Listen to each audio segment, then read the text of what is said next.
નમસ્તે દર્શક મિત્રો, ટેકનોલોજીના વધુ એક એપિસોડમાં આપનું સ્વાગત. આપણી સાથે વિરલભાઈ રાઠોડ, વાયરલ વિરલ જોડાયેલા છે અને આજે આપણે ચર્ચા કરવાના છીએ જે હવે સ્માર્ટ વિદ્યાર્થીઓ થતા જાય છે સ્માર્ટફોનના કારણે. સ્માર્ટ આજુબાજુ જે કંઈ મનોરંજન છે કે ઘણું બધું એવું છે કે જેના કારણે હવે વિદ્યાર્થીઓ સ્માર્ટ થતા જાય છે. એમાં ટેકનોલોજી છે એ વધુ એનામાં સ્માર્ટ બનાવે છે. દાખલા તરીકે તાજેતરમાં એક સમાચાર હતા કે તમારે હોમવર્ક કરવું હોય તો એને માટે તમે કોમ્પ્યુટરમાં કંઈ પણ તૈયાર હોય એને એક એવું મશીન આવે છે કે જેના દ્વારા એવું જ લાગે કે જાણે તમારા જ હસ્તાક્ષર હોય, હાથનું લખાણ હોય એ રીતનું ઓટોમેટિક મશીન આવે છે.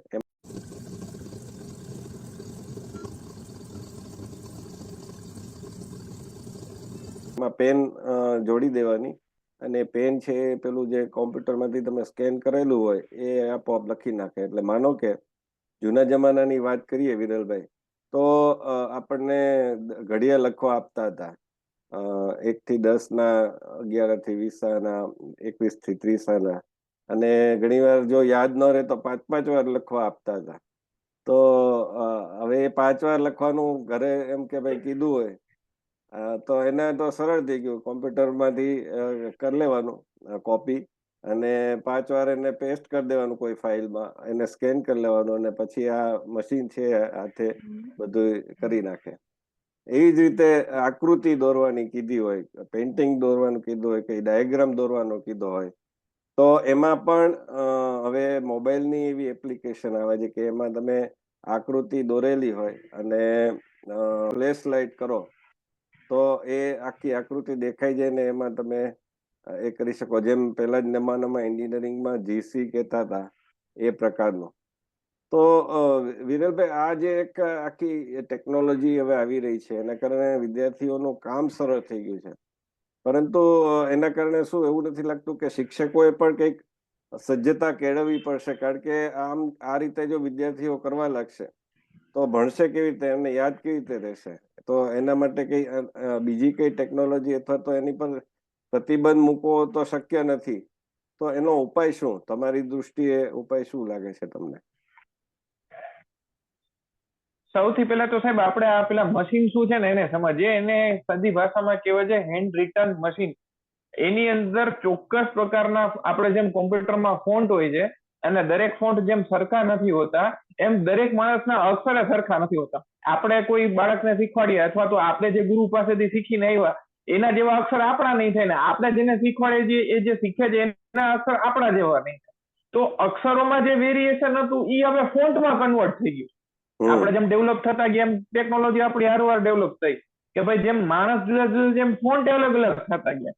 તો આ જે મશીન છે એની અંદર ટોટલી 10 પ્રકારના પ્રી ડિફાઇન્ડ ફોન્ટ આવે છે કે જે તમે સેટ કરી રાખો અને એનું જે યુએસબી ડિવાઇસ તમે ઇલેક્ટ્રિક સાથે કે કોમ્પ્યુટર સાથે તમે કનેક્ટ કરી દો અને પછી મોબાઈલમાંથી તમારે જે રિટર્ન કરવું છે એનો ખાલી એક ફોટો પાડો તો એ ઓટોમેટિક આપણે જેમ પેન્સિલથી લખીએ કે બોલપેનથી લખીએ ને એમ લાઈન ટુ લાઈન લખાઈ જાય છે.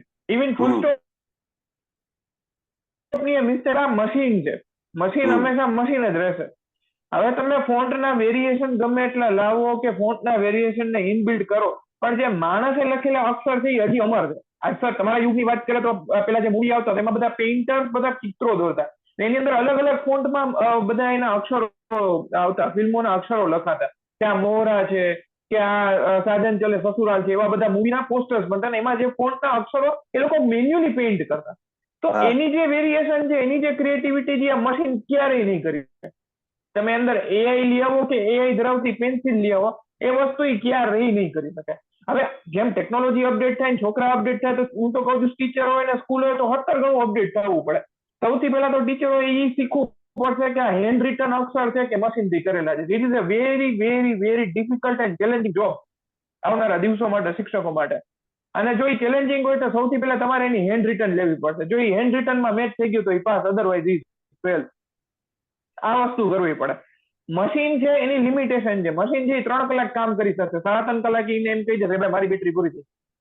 પરીક્ષામાં 3 કલાકનું પેપર હોય, આપણે આપણી સ્પીડ પ્રમાણે દરેક પ્રશ્નોના તબક્કાવાર અને વેઇટેજ જોઈને નામ અને અક્ષર સાથે એના જવાબ દેવા પડે છે. મશીન આ ભૂલી જાય. આ હું તમને બેઝિક ડિફરન્સ કહું છું કે જે મશીન લેવલની જે આ ટેકનોલોજી આવી છે કે જે છોકરાઓ વિડીયો જોઈને સીધી સેટ કરી દે અને એનો આખો હોમવર્ક થઈ જાય, તો એ વસ્તુનું જે શોર્ટકટ લોકોએ શોધ્યો છે એનાથી શોર્ટકટથી એક તો નુકસાન છે કે પહેલા તો તમારા અક્ષર ડેવલપ નહીં થાય. સેકન્ડ થિંગ, તમે જે અક્ષરોમાં વેરિએશન કરો છો, આપણે પેલા ડબલ અક્ષરમાં ક લખતા શીખતા, ખ લખતા શીખતા ડ્રોઈંગની બુકમાં, એ કોઈને ખબર જ નહીં પડે કે ડબલ અક્ષર શું છે, 3D અક્ષર શું છે. આ બધા ચિત્રકામનો વિષય છે. હવે ચિત્રકામના શિક્ષકો આપણા ગુજરાતમાં કેટલા છે એટલે એની વિગત તમારા કરતા તમને વધારે ખબર છે. મશીન છે એ લાવી ક્યારેય નહીં શકે, તમે જે કહો છો ને વિરલભાઈ, એમાં એક વસ્તુ છે કે હવે જે ટેકનોલોજી જે રીતની ગતિ આગળ વધી રહી છે એમાં એક મને ભયસ્થાન એવું લાગે છે. દાખલા તરીકે અત્યારે તો આ આવ્યું છે કે ભાઈ તમે એમ કહો છો કે હજી તો ફોન છે એમાં અમુક જ છે, બરાબર, કે 10 જાતના જ થાય છે. માનો કે હવે આપણે અત્યારે પહેલા યુનિકોડ આવતા હતા, તો યુનિકોડમાં મને યાદ છે કે મેં લગભગ 2002 કે 3 આસપાસ કે પછી 7 આસપાસ નામ સાંભળ્યું યુનિકોડનું, ને એમાં એમ કહેતા હતા કે વિન્ડોઝમાં એ યુનિકોડ તૈયાર જ ઇનબિલ્ટ આવે છે. એટલે તમે અમુક એ વખતે સીડી આવતી હતી વિન્ડોઝની, એ સીડી દાખલ કરો, એમાંથી ફોન્ટ સિલેક્ટ કરો, શ્રુતિ ને મંગલ ને બધા, પછી એ તમે ઇન્સ્ટોલ થઈ જાય ને એમાં તમારે જે વિન્ડોઝનું સેટિંગ હોય એમાં રિજનલ લેંગ્વેજ અને એ ઇનપુટ ઉમેરવું પડે. હવે એ યુનિવર્સલ કોડ, એનો અર્થ થયો કે તમે કોઈ પણ જગ્યાએ કોઈ પણ પ્લેટફોર્મ પર, જીમેલ હોય કે પછી વર્ડ હોય કે પછી એક્સેલ હોય કે કોઈ પણ એનીવે એની પ્લેટફોર્મ, તો એમાં એ દેખાય. પહેલા શું થતું કે તમારે દાખલા કે સરળ છે, ચિત્રા છે, ગોપી છે, આવા ભાષા ભારતીના ફોન્ટ આવતા, કે બીજા વકીલ સોમિલ આવા ફોન્ટ પણ આવતા હતા. તો એ ફોન્ટ તમારે જોવા હોય તો જેની પાસે હોય એને તો દેખાય, પણ મને તમે મોકલા તો મારી પાસે ન હોય તો એ મને હું ન જોઈ શકું. ચોરસ ને ક્વેશ્ચન માર્ક ને એવું બધું દેખાય. તો તમારે મને ફોન્ટ મોકલવા પડે, હું એને ઇન્સ્ટોલ કરું પછી મને જંક કેરેક્ટર કહેવાય. હા, એ જંક કેરેક્ટરમાં ફેરવાઈ જાય. અને તમે મને ફોન્ટ મોકલો અને હું ઇન્સ્ટોલ કરું, જાણકાર હોઉં અને ઇન્સ્ટોલ કરું તો મને દેખાય, અધરવાઇઝ ન દેખાય.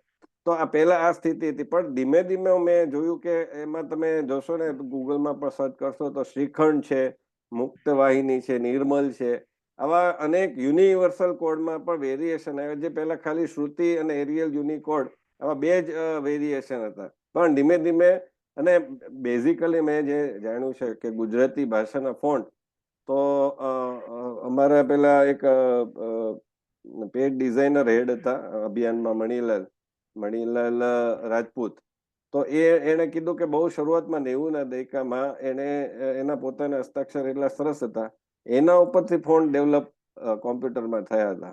આ બધા પણ ફોન્ટ તો ગુજરાતીના છે કે ઇંગ્લિશના છે કે હિન્દીના છે, કોઈ પણ ભાષાના, એ ફોન્ટ તો ડેવલપ આપણે લખેલા હશે, એની ઉપરથી કંઈક બીબા બનાવ્યા હશે કે ગમે તે રીતે કંઈક કર્યું હશે, માણસના હસ્તાક્ષર ઉપરથી જ થાય. તો એવી શક્યતા આમાં પણ નથી રહેલી કે ભાઈ દરેક વિદ્યાર્થી છે એ, દાખલા તરીકે મારા અક્ષર અલગ છે તમારા કરતા, હવે આ જે મશીન છે એ મશીનમાં જે કઈ ફોન્ટ આપેલા છે એ મારા નથી, મારી જેવા નથી, તો એમાં એ ઓપ્શન આપશે કે ભાઈ મારા અક્ષર કેવા છે, તો મારે કક્કો આખો લખવાનો અને બારાક્ષરી લખવાની, એમાં કેવી રીતે વળાંક આવે છે, કેવી રીતે કાનો માત્ર થાય છે, એ બધું એ જોશે, સ્કેન કરશે, અને એના આધારે તમારે જે કઈ પેલું ટાઈપ કરવું છે એ પછી કરી દેશે. આ તો અત્યારે એવું નથી, પણ ભવિષ્યમાં એવું થવાની શક્યતા તો છે ને. આજે તમે જે વાત કરી, આખી જે તમે જે પ્રોસેસ સમજાવી, એની પાછળનું જે કોડિંગનું જે કામકાજ છે, કોમ્પ્યુટર કોડિંગ ડીકોડિંગ જેને કહેવાય, તમે જે કીધું કે તમારે ત્યાં હોય તો મારે ત્યાં ન હોય, મારે ત્યાં હોય તો તમારે ત્યાં ન હોય, તો એ માટેનું એક યુનિવર્સલ પ્લેટફોર્મ બનાવો ને, it's a very time consuming. આજે હું મારા ફોન્ટનો કે મારા અક્ષરોનો ફોટો પાડીને હું એને ડ્રો કરી શકું, એને ચોક્કસ ફોર્મેટમાં એને કી લાઈન આપી શકું, પછી એની માત્રાઓ સેટ કરી શકું કે ભાઈ શિફ્ટ સાથે આ માત્રા આવે, શિફ્ટ વગરની આ માત્રા આવે. તો આ જે માત્રાઓનું જે કોડિંગ ને પ્રોગ્રામિંગ છે એ ખતરનાક ટાઈમિંગ માંગી લેવું છે. અત્યારે આપણે મોસ્ટ ઓફ બધા ન્યૂઝપેપર વાંચ્યા છીએ, દરેક ન્યૂઝપેપર પાસે પોતાના ફોન્ટ છે. ટાઈમ્સ ઓફ ઇન્ડિયા થી લઈને ઇન્ડિયન એક્સપ્રેસ સુધી તમે જો તો તમને એમ થશે કે એક જ સરખા ફોન્ટ છે, પણ ફોન્ટ બધા અલગ અલગ છે. એનો માઇનર ચેન્જીસ છે. એ માઇનર ચેન્જીસ માટે એક આખું તમારે પ્રોટોટાઇપ બનાવવું પડે. એ પ્રોટોટાઇપમાંથી તમારે એ અક્ષરને અસાઇન કરવા પડે ને પછી એ બધી જગ્યાએ યુઝ કરી શકાય છે. હવે આપણે જે ગુજરાતીમાં અત્યારે જે યુનિકોડ લખીએ છીએ ગૂગલ ટાઈપમાં જે આવે છે અને આપણા મોબાઈલમાં પણ યુનિકોડ ચાલે છે, તો એ યુનિકોડ છે ઇઝીલી કન્વર્ટેબલ છે. એના માટે કોઈ પ્રોટોટાઇપિંગની જરૂર જ નથી. બસ તમારા કીબોર્ડને સપોર્ટ કરતા હોવા જોઈએ એટલે બસ તમારું કામ થઈ જાય. પણ જ્યારે આપણે ભાષા ભારતીની વાત કરીએ, ભાષા ભારતી ગોપિકાની વાત કરીએ, ગોપિકા 2 ની વાત કરીએ, આ બધા એ ફોન્ટ છે કે જે ડેલી બેઝિસ પર ન્યૂઝપેપરમાં યુઝ થાય છે. આ હું ગુજરાતી ફોન્ટની વાત કરું છું. પછી ટાઈમ્સ છે, ટાઈમ્સ ન્યૂ રોમન છે, એરિયલ છે, બેલ્વેટિકા છે, હલ્વેટિકા છે, આ બધા ઇંગ્લિશ ફોન્ટ છે કે જે લોકો ઇંગ્લિશ ન્યૂઝપેપરમાં યુઝ કરે છે. તો આ લોકોના જે પ્રોટોટાઇપ છે એ ઇનબિલ્ટ જે તે ઓપરેટિંગ સિસ્ટમને આપેલા છે. હવે આપણે જો બનાવવા જઈએ તો દરેક ઓપરેટિંગ સિસ્ટમ એક્સેપ્ટ કરે એવું જરૂરી નથી હોતું. આ કારણે ફોન્ટનું જે વેરિએશન છે એ ગુજરાતી ફોન્ટનું ધીમે ધીમે મર્યાદિત મારી છે. જુદી વાત છે કે એ આપણા જે આ પેન આવી છે, હેન્ડરાઇટિંગ પેન, કે તમારું કોમ્પ્યુટરમાં જે લખેલું હોય એ તમારે એમાં સ્કેન કરીને આપો એટલે પોતે જાતે પેન લઈને નોટમાં તમને ટાઈપ કરી આપે છે.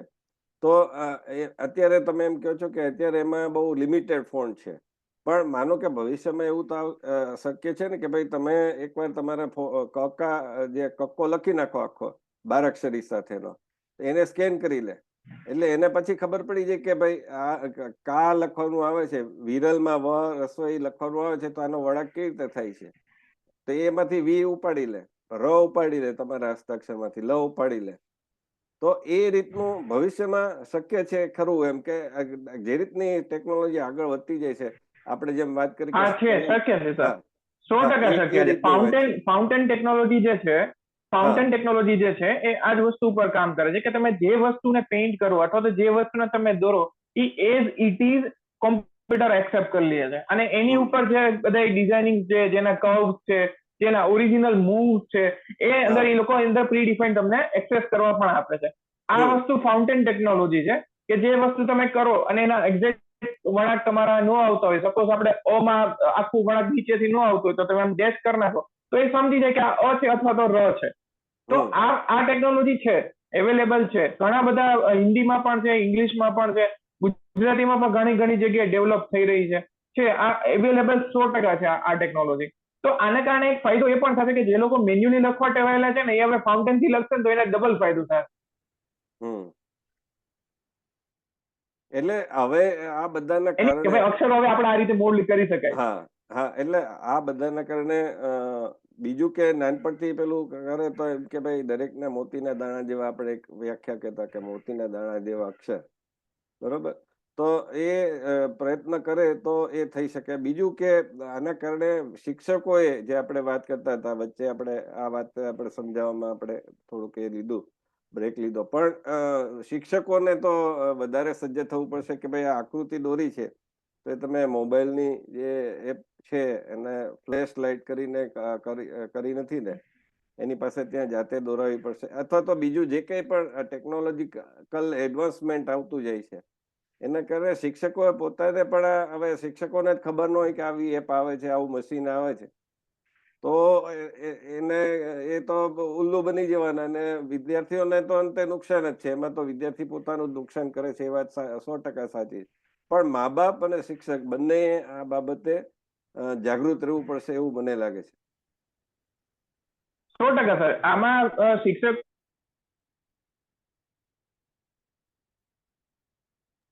ટેકનોલોજી અપડેટ થઈ છે, બીજી બધી ટેકનોલોજીઓ જે અપડેટ થઈ છે, તો શિક્ષકોએ એવી રીતે અપડેટ થવું કે આવનારા દિવસોની અંદર જે તમે પેરામીટર સેટ કરેલા છે શિક્ષણના, શિક્ષક માટેના, અભ્યાસ આપવા માટેના, એ પેરામીટર્સમાં તમારે ફેરફાર કરવા પડશે જ. હવે માની લો કે એક હૃદયની આકૃતિ આપણે ટેક્સ્ટ બુકમાં કલરફુલ આપી છે તો આપણે કલરફુલ નથી કરી શકવાના, આપણે બ્લેક એન્ડ વ્હાઇટ અથવા તો પેન્સિલથી જ રમવાના છે. તો એ હૃદયની આકૃતિ છે એનું પેરામીટર તમારે ચેન્જ કરવું પડશે, તમારે એની ધમની શિરાની વ્યાખ્યા કરવી પડશે. એ બધું તો કોમન છે, જેમાં તો યુનિવર્સલ છે. અહીંયા હોય તો પણ ઠીક છે, અમેરિકા હોય તો પણ ઠીક છે, પણ તમારે એની અંદરથી કંઈક એવી ક્રિએટિવિટી છોકરાઓની અને તમારી એને આપવી પડશે કે જેથી કરીને જે હૃદય છે એનું આકૃતિ છે એ ફિક્સ મગજમાં એ જ પેરામીટર સાથે બેસી શકે. હવે અત્યાર સુધી આપણે એક્સ વાય ને ઝેડ પેલી સમય રેખા અને માઇનસ રેખા જ બધું ભણતા હતા, અને એના ઉપરથી જ આખી બધી આકૃતિઓ આવતી હતી કે આ પેરામીટર ની આ આકૃતિ. હવે એ પેરામીટર તો હવે કોમ્પ્યુટરમાં આવી ગયા કે ભાઈ તમે ડેસિમલ સેટ કરો એટલે ઓટોમેટિકલી એની આકૃતિ બની જાય છે. તો એ ડેસિમલ માટેના જે શિક્ષકોને પણ જે અમુક ડેસ કરે તો ઇઝીલી આ વસ્તુમાંથી જસ્ટિફાઈ થઈ શકે કે આ આકૃતિ છે એ કોમ્પ્યુટરની મદદથી આવેલી છે અને આ આકૃતિ છે એ પોતે જાતે દોરેલી છે. હવે બાળકોમાં તો સર ઘણી બધી ડ્રોઈંગ પ્રત્યેની પહેલેથી જ રુચિ હોય, બાળપણ હોય ત્યારથી જેની રુચિ હોય છે, તો આ રુચિને એક અલગ દિશા આપવાનો હવે આ સમય છે. માત્ર ટેકનોલોજી ઉપર નિર્ભર રહેવાનો સમય.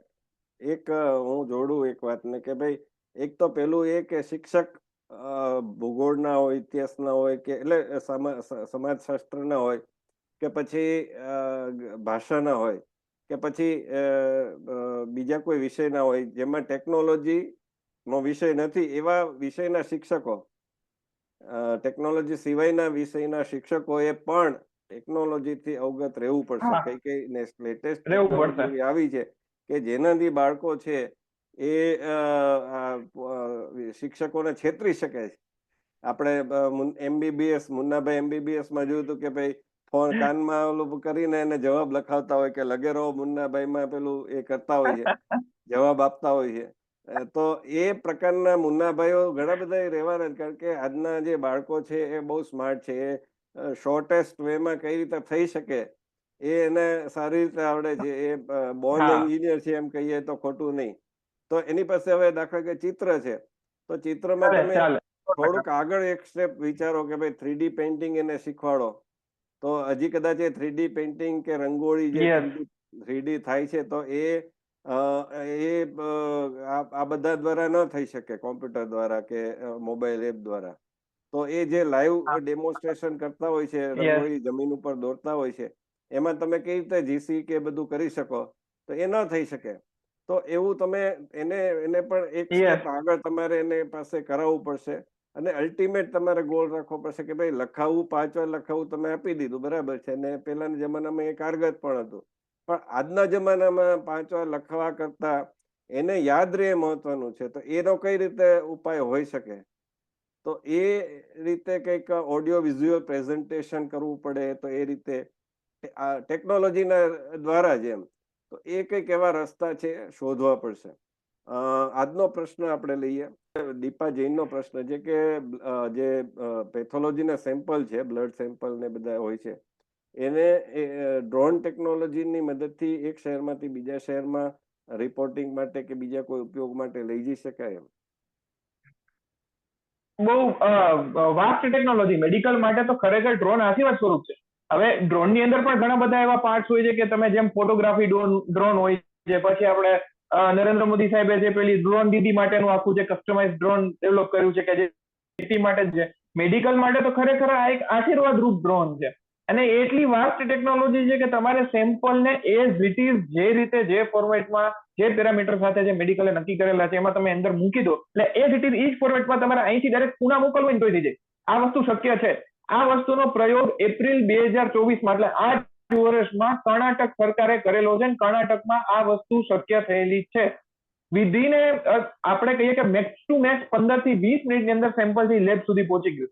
કર્ણાટકની એક હોસ્પિટલ છે, એક પ્રાઇવેટ હોસ્પિટલ છે, એને આ પ્રયોગ કર્યો હતો અર્જન્ટ ટેસ્ટ માટે કે એક દર્દી માટે ટેસ્ટ જરૂરી હતો અને લેબમાં જવું પણ જરૂરી હતું. તો એને એવું કર્યું કે ડ્રોન ટેકનોલોજીથી આખું સેમ્પલ જે વ્યવસ્થિત રીતે પેક કરી અને માટેના જે પાયલટ છે એને કીધું કે ભાઈ મારે આની આ જગ્યાએ એને ડિલિવરી કરાવી છે. એટલે ત્યાં એના જે રિસીવર્સ ઉભા હતા એને તે લઈને ફટાફટ ત્યાં ટેસ્ટ કરવા માટે મોકલી દીધું. આ બહુ એકદમ કહેવાય ને આમ કોમન છે, પણ આની માટેની ચેલેન્જિંગ એ છે કે જયારે વરસાદ હોય, એકદમ એક હેવીલી હીટ હોય ત્યારે બહુ તકલીફ પડે. બીજું એક ચેલેન્જિંગ ફેક્ટર એ પણ છે કે જયારે તમારા વેવ્સની અંદર કોઈ માઉન્ટેન રેન્જ આવતી હોય, કોઈ એવા વોટરફોલ્સ આવતા હોય, તો એના કારણે શું થાય છે કે ગ્રેવિટી થી ડાયરેક્ટલી એને ખેંચી લે છે અને ઘણા બધા પોલીસ ફેક્ટર ને સિક્યુરિટી ફેક્ટર પણ કામ કરે છે કે ભાઈ આ કોઈ બીજી ઓલીનું ડ્રોન નથી ને, કોઈ પાડોશી દેશનું ડ્રોન નથી ને. તો એના માટે થઈને એક મેડિકલ માટેનું એક ડ્રોન ડેવલપ કરવામાં હજી આવી રહ્યું છે. ડીઆરડીઓ હજી આના ઉપર કામ કરે છે. ડીઆરડીઓ એક આખી એક બ્લુપ્રિન્ટ મૂકેલી છે કે જે રીતે મેડિકલની અંદર હેલિકોપ્ટર મેડિકલ સેવા કરી શકે છે, ઇમરજન્સી મોડ પર આવીને તમને રેસ્ક્યુ કરી શકે છે, ઇમરજન્સી 108 જેવું કામ કરી શકે છે હેલિકોપ્ટર, તો ડ્રોન કેમ ન કરી શકે? એટલે મોસ્ટલી જે સેમ્પલ માટેની જે વાત કરી છે એ બહુ બહુ એટલે એકદમ ઇમ્પોર્ટન્ટ ક્વેશ્ચન છે, અને ખરેખર આ વસ્તુ થવી જ જોઈએ, ખાસ કરીને આપણા દેશમાં તો ખાસ થવી જોઈએ, કારણ કે ગામની અંદર કઈ બધી લેબોરેટરી હોવી જરૂરી નથી. તો ગામડા ગામની અંદર દરેક ટેસ્ટ માટે કઈ આપણે ટ્રાવેલ કરીને ત્યાં સુધી જઈએ તો કાંઈ સેમ્પલ ફેલ થઈ જાય અને કાંઈની વેલિડિટી પૂરી થઈ જાય. તો આ વસ્તુ તો બહુ યુઝફુલ છે. હું તો કહું છું દરેક જે પ્રાઇવેટ હોસ્પિટલ છે, જે કેપેબલ છે, જે કરી શકે છે, એને ગવર્મેન્ટ સાથે રહીને આખો આ પ્રોજેક્ટ રીડિફાઇન કરવો જોઈએ. કર્ણાટકમાં સક્સેસફુલ થયું, બહુ વિધિન 24 અવર્સની અંદર દર્દી સાજો થઈને અહીંયાથી લીવ કરી ગયો. તો આ વસ્તુ બહુ એટલે બહુ ઉપયોગી છે. અને તમારા પાસે મલ્ટિપલ સેમ્પલ હોય ને જેની વેલિડિટી વધારે હોય, કે અમુક સેમ્પલ હોય જે 24 અવર્સની અંદર કામ કરી શકે છે, અથવા તો ટેસ્ટિફાઈડ માટે અવેલેબલ હોય છે, તો એ માટે તો ખરેખર આશીર્વાદ છે. ડ્રોન ટેકનોલોજી માત્ર ફોટોગ્રાફી માટે કે ડ્રોન ફોટોના ઉપરથી જોવા માટે નથી. ડ્રોન ટેકનોલોજી મેડિકલ સેક્ટરની અંદર એકદમ યુઝફુલ કામ કરી શકે છે. અને વિધિન 10 થી 15 મિનિટ, હું તો પુણા ટ્રાવેલિંગ માટેનું તો બહુ લાંબુ ડિસ્ટન્સ કહું છું, ખાલી ગાંધીનગરની લેબ સુધી આપણે જો પહોંચી શકીએ ને તો વિધિન 15 મિનિટમાં તમને રિપોર્ટ મળી જશે. તો આ બહુ યુઝફુલ ટેકનોલોજી, કર્ણાટક હોસ્પિટલે આ બધી વસ્તુ ટ્રાય કરેલી છે, અને એને તો કાયદેસરનું એક આખું સેમ્પલ બોક્સ બનાવ્યું હતું ડ્રોનની અંદર. તમે નેટ ઉપર સર્ચ મળશે કે આજે આખું જે સેમ્પલ બોક્સ છે એનું એક આખું સેમ્પલ બોક્સ બનાવ્યું હતું. એમાં અમુક પ્રકારના ફ્રીઝિંગ પેલા ટેમ્પરેચર હતા, અમુક બહારના ટેમ્પરેચર અસર ન કરે એ પ્રકારમાં કોઈનું મટીરિયલ હતું, અને સેમ્પલ એકદમ સેફ રહે એ માટેની આખી એને ટેકનોલોજી કેરી કરી શકે એવી ટેકનોલોજી હતી. Not a one single sample, multiple sample તમે મોકલી શકો. એક સાથે 10, 12, 20, 25, 30 સેમ્પલ તમે મોકલી દો, તમારો ટેકનોલોજીનો ખર્ચો બચી જાય, પેટ્રોલનો ખર્ચો બચી જાય, ટાઈમ અવર્સ બચી જાય, અને 24 અવર્સની અંદર રિઝલ્ટ મળી જાય. આ ખરેખર કરવા જેવી વસ્તુ છે. એટલે આમાં મને જે આમાં તમારી વાતમાંથી તારવવા જેવું લાગે છે એ છે કે ઘણીવાર કેટલીક હોસ્પિટલ એવી હોય છે કે અમુક પ્રકારની સ્પેશિયલાઇઝ હોય છે, પછી એમાં કંઈક બીજું નીકળે એટલે કે ભાઈ તમે આ લેબોરેટરીમાં જઈને કરાવી આવો, અને હવે એ દૂર હોય, હવે પેશન્ટ જે દર્દી છે એની સ્થિતિ નાજુક હોય, નાજુક ન હોય તો પણ માનો કે તાવ હોય તો પણ એને નબળાઈ લાગતી હોય. હવે આવી સ્થિતિમાં એને હડિયાપાટી કરાવવા કરતાં જો ડ્રોન ટેકનોલોજીથી ત્યાં ને ત્યાં જ જો એનું બ્લડ સેમ્પલ કે યુરિન સેમ્પલ કે જે કંઈ બીજી હોય એ લઈ અને ડ્રોન ટેકનોલોજીથી બીજે મોકલી દો પેથોલોજી લેબમાં કે બીજી જે કંઈ એને ત્યાં મોકલવાની હોસ્પિટલમાં, અને ત્યાંથી રિપોર્ટ આવી જાય. હવે રિપોર્ટ પણ ઈમેલ ઉપર આવી જાય, વોટ્સઅપ ઉપર આવી જાય છે, એટલે એ કેટલો સમય બચી જાય. ને ખાસ તો દર્દીની જે મુશ્કેલી છે. હવે બીજી વાત એ છે કે ઘણા ડોક્ટરો પહેલા તો દર્દી છે ક્યાં બતાવવા જવાના, ક્લિનિકમાં બતાવવા જવાના, નોટ નેસેસરી કે એ હોસ્પિટલમાં જ બતાવવા જાય, ક્લિનિકમાં દવાખાને બતાવવા જાય, તો એ ડોક્ટર છે એ લખી દેશે કે આટલા આટલા રિપોર્ટ તમારે કરાવવા પડશે. તો હવે એ ત્યાંથી પાછા નજીકમાં કોઈ કઈ લેબોરેટરી છે શોધે, ત્યાં જાય, ત્યાં પાછા વારા હોય. તો આ બધા કરતા જો ડોક્ટર, કારણ કે ડોક્ટરની કમાણી આપણને બધાને ખબર છે કે કેટલી હોય છે, તો એ જો વસાવી લે ડ્રોન અને પોતાના ડ્રોનમાં એ મોકલી દે સેમ્પલ, ત્યાં કમ્પાઉન્ડરને કહીને બ્લડ સેમ્પલ ને બધું લઈને મોકલી દે અને રિપોર્ટ આવી જાય, તો એને પણ ફાયદો છે અને દર્દીને પણ ફાયદો છે.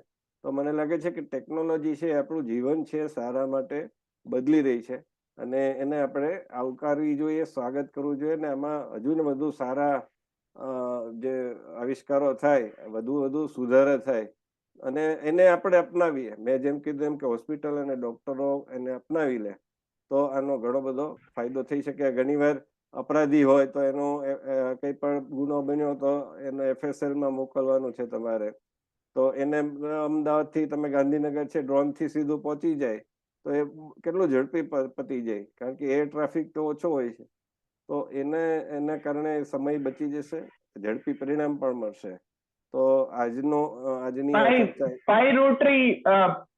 પાઈ રોટરી હોસ્પિટલ હતી કર્ણાટકની, જેને આ સૌપ્રથમ પ્રયોગ કર્યો હતો કે ડ્રોન ટેકનોલોજીથી ટોટલ 40 કિલોમીટરનું જે ડિસ્ટન્સ છે લેબોરેટરીથી હોસ્પિટલ સુધીનું, એ 40 કિલોમીટરનું ડિસ્ટન્સ એને ખાલી 10 થી 15 મિનિટમાં કવર કર્યું હતું વિથ રિપોર્ટ. કે સેમ્પલ મૂકેલા પછી માત્ર સેમ્પલિંગ થઈ ગયા પછીનો રિપોર્ટ ખાલી 15 મિનિટની અંદર, 10 થી 15 મિનિટની અંદર એ લોકોને મળી ગયો. તો 40 કિલોમીટરનું ડિસ્ટન્સ હતું. તો મને લાગે છે કે આજે આપણે બહુ સાર્થક ચર્ચા કરી ને બે મહત્વના મુદ્દે ચર્ચા કરી છે. એક તો સ્માર્ટ ટેકનોલોજી છે વિદ્યાર્થીઓ માટે કેટલી એના કારણે શિક્ષકોને કેટલી સજ્જતા રાખવી પડશે અને વિદ્યાર્થીઓએ ટેકનોલોજીના કારણે આળસુ ન બની જાય એ મુખ્ય બાબત હતી. અને બીજો પ્રશ્ન હતો કે ડ્રોન ટેકનોલોજીની મદદથી સેમ્પલ જે છે એને ઝડપથી મોકલી શકાય અને એનું ઝડપી રિપોર્ટ પણ આવી જાય તો કેટલી બધી તકલીફો છે દર્દીને પડે છે, ડોક્ટરોને ઝડપી મળી જાય તો એ ઝડપી નિદાન કરી શકે અને એની સારવાર ચાલુ થઈ જાય. તો આ બંને પ્રશ્નોના જવાબ છે એ વિરલભાઈ આપ્યા છે. તમને કોઈ પ્રશ્ન કે ટોપિક ઉપર ચર્ચા કરવાનું મન થતું હોય, સૂચન થતું હોય તો તમે નીચે આપેલા મારા અને વિરલભાઈના નંબર ઉપર કોઈ પણ નંબર ઉપર અમને જણાવી શકશો. આવતા વખતે ફરીથી મળશું. ત્યાં સુધી અમને રજા આપશો. નમસ્તે વિરલભાઈ, થેન્ક યુ.